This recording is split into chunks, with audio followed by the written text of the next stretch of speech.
Thank you, Chief Lamb, Ben Woody, Assistant City Manager. And I'm going to provide an update today on the status of our water system. We've got some still photos and drone footage that we're going to show. Before I get started, I want to take a quick point of privilege. It's really the work of three people in the city, and I do want to thank them. Clay Chandler, our Water Public Information Officer, Dan Ferris, our Video Production Manager, and Mark Letterman, our Water Project Manager and Drone Operator. Couldn't do this without the efforts of those three people each day. So we're going to start with North Fork and the bypass line. What you can hopefully see on the screen is an image that we showed on September 30th. This is where we began. September 30th, we were able to access this area, and most of you remember this is the Four Marks area. I've heard this is where we showed for scale our drone operator, and again, he's up in the upper right-hand corner of the slide. So we're going to do video. Okay.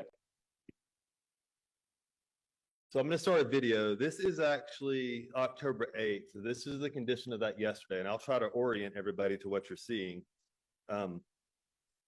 But this is us working toward that pipe that I just showed, and it's going to freeze in 1 second. So we're showing video of a work site and large equipment and grading that's occurring to rebuild this 36-inch bypass line.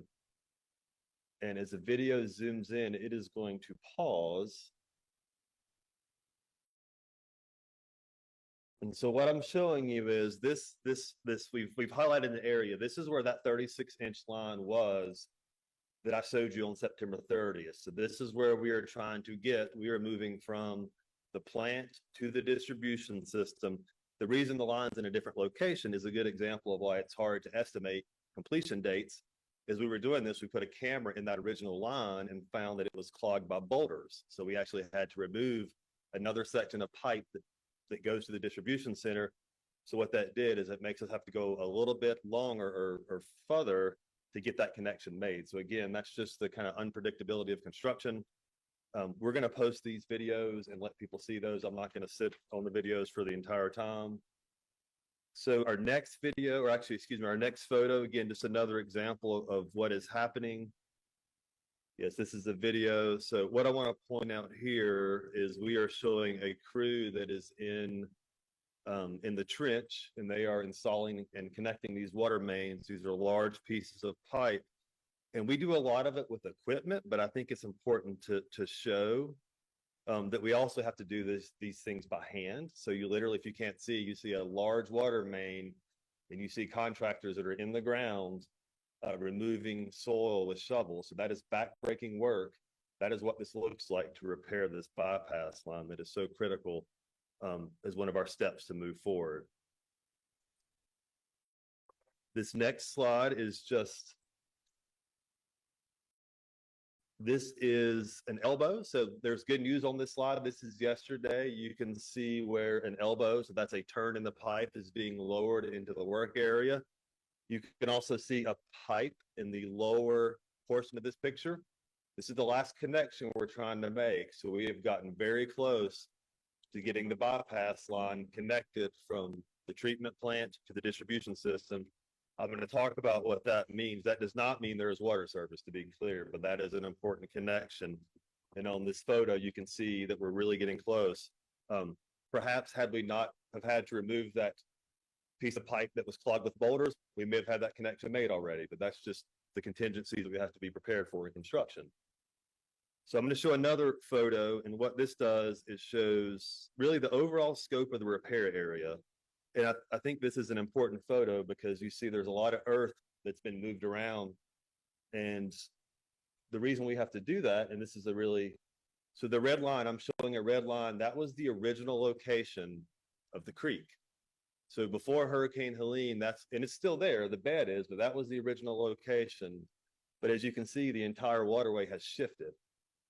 So the repairs that we've had to make on this bypass line have had to happen in this new waterway. And so what the crews have had to do is they've had to construct basically dams and move the waterway in order to perform repairs to the pipe. So each time we repair a pipe, we have to move the waterway, make the repairs. move to the next section, divert the waterway again. So it really happens literally in 20-foot sections. A lot of work, and I want to give a little bit of context to this, just so I think so people can understand the gravity of this situation. The original design and engineering and construction of the 36-inch bypass lines, when we put it in the first time as redundancy, that took 3 years. That was a 3-year project for all that to happen. The repairs today, the emergency repairs you see, they're not their scale is not the same, but it's still substantial. And I asked our county engineer and our project manager what that would look like under normal conditions. So if we were to do this work in the way that we wanted to, it's probably a 2-year project, including design and engineering, and it's probably a 9 to 12-month construction project. So again, it's just remarkable that this work has been completed by our contractors, T&K Utilities in Tanoka, in this short of a time period. We started September 30th. This photo is from October 8th. But I do want to note, while that is moving at light speed, we are making sure we have our inspectors and engineers on site that this work is meeting our safety and quality standards. So as fast as it's moving, I want to assure the public this is being done the way it needs to be done in a safe manner. So we're very close. I hope that when I'm back on Friday, I can tell you that this bypass line is completed. So we have video, and I'm not going to show this whole video, but it will be available online. I talked about making repairs to the distribution transmission lines as well. We are focusing on key east-west connectors. The video that you see is now at Swannanoa River Road near Azalea Park. And again, folks that can see, you can see the road is effectively washed out into the river, which includes our water lines. I mentioned early on that we started our distribution work at Highway 70 near Whitson Avenue. That's the video I showed last week. That work is complete, so that's great news. And again, as I mentioned, we continue to move west to make repairs to our transmission lines, and that's because the water will move in that direction. So this is showing the crews that are staged at Swannanoa River Road near Azalea Park. The dates show 3 days, but I want to point out it takes a day to mobilize and prepare and get materials in place. But the video you see now is the work that's been done really in 2 days' time. So again, you can see the progress that they make on these major repairs. Want to point out that this work is Tanoka and TP Howard, and we also have our partners from NCDOT. They are coming from the opposite direction to meet us. So again, everybody's mobilized. We're focused on the major transmission lines first. What's going to happen? So everybody, next steps are going to be as we get these transmission lines in place and repaired, that's necessary for the restoration process. And once we were able to get water into the system, which I'll talk about that in a second, we've still got some time to go on that.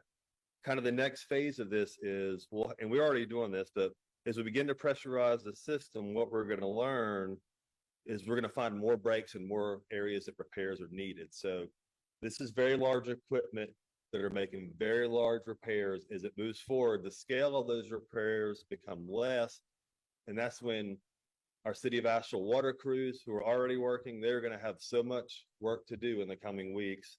We know that. We've already lined up utility crews from other municipalities to come help us with that. So again, we have the resources sequenced and ready to go as we're able to begin restoring the water system.